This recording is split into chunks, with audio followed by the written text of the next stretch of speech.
methylamines, it has got the C-double-bond NH structure. It's a guanidine structure, and that is why the name is biguanide. Now let us try and understand what is the mechanism of action of metformin. All other drugs, for example, sulfonylurea is responsible for secretion of insulin. However, biguanides is a different class of drug, whereby the biguanides cause the increase in the uptake of glucose and its utilization, particularly in skeletal muscles. Now, what that does is, we had already studied about insulin resistance, where if the body has insulin resistance, then the amount of insulin that is produced in the body is not utilized properly by the body. So therefore, there is a lot of insulin resistance. But metformin will reduce the insulin resistance and therefore by increase the use of glucose in the body and therefore reduce hepatic glucose production, that is excessive synthesis of glucose in the body.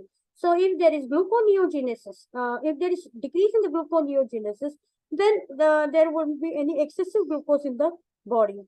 By far, this is one of the most important aspects of metformin. We have to now understand the pharmacokinetic aspects. Metformin has an oral bioavailability of 50 to 60% under fasting conditions, and this is absorbed very slowly. The peak plasma concentration they will reach within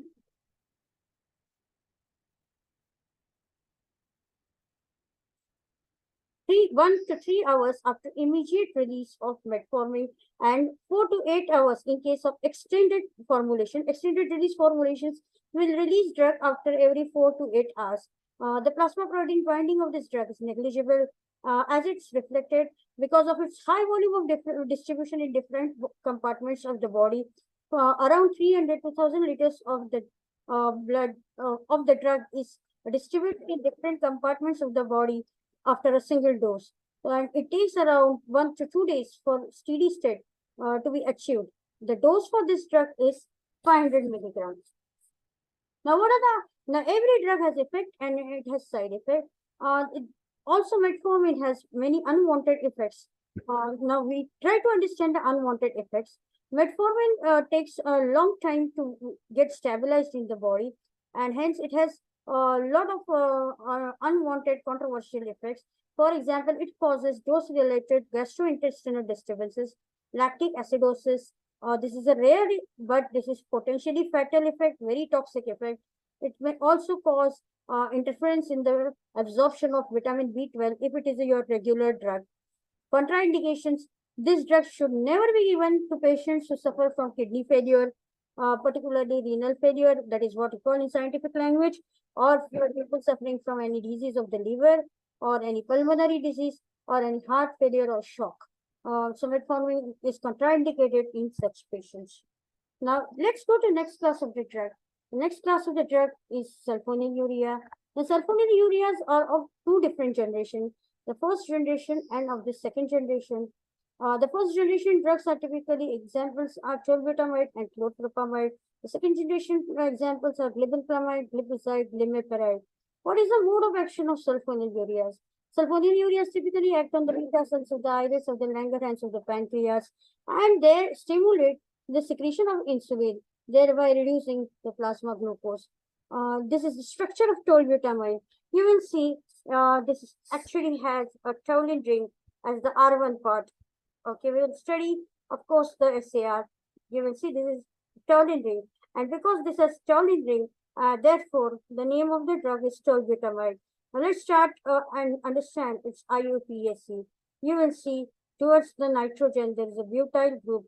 This is 1, 2, 3, and 4. 4 carbons, so and butyl amino. Then you have a carbonyl group.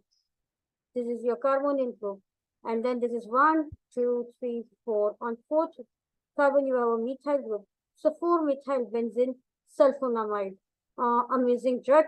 Very good sulfonamide, still currently used in market and showing excellent results. The half-life of this drug is 6 to 12 hours. It's orally administered. Some part of the drug is converted in liver into weakly active hydroxytolbutamide. some carboxylated compound is inactive and it is excreted by the renal route, that is via urine. Let us now try and understand the structure-activity relationship of sulfonylureas. You will particularly see that the sulfonylureas, of course, we have a part of sulfonamide group. If you see here, you have S double bond ONH, CONH. This is the S double bond O SO2NH is the sulfonamide part, and you have two R1, that is aromatic rings on either side, and you have the sulfone part, the amide part is CONH, S double bond ONH is sulfone part, and the amide part, the one extra NH also. So let's talk on R1, R2, and why are they necessary for having hypoglycemic activity. You will see that R1 is generally an aromatic ring. This must be lipophilic. Of course, it should be lipophilic. Otherwise, binding with the receptor will become difficult. This, so R1 should be lipophilic. It must have aromatic ring next to sulfoxide group, and all marketed drugs have a phenyl ring. Typically, the phenyl ring, probably other rings do not give activity. Substituents on the ring will enhance the activity, particularly at the para position, methyl amino acetyl chloro bromo methyl thio trifluoromethyl enhance hypoglycemic activity. Because they enhance this activity because they can bind easily to the receptor, and because these small substituents, they will help in crossing the barriers of the cells. That is why it is very important that they have substitutions. The larger and more complex substituents compromise the second generation. So by now you must understand what is the difference between the first generation and the second generation sulfonylurea. The ethyl carboxamide substitution, it appears to be very potent in these drugs and which may lead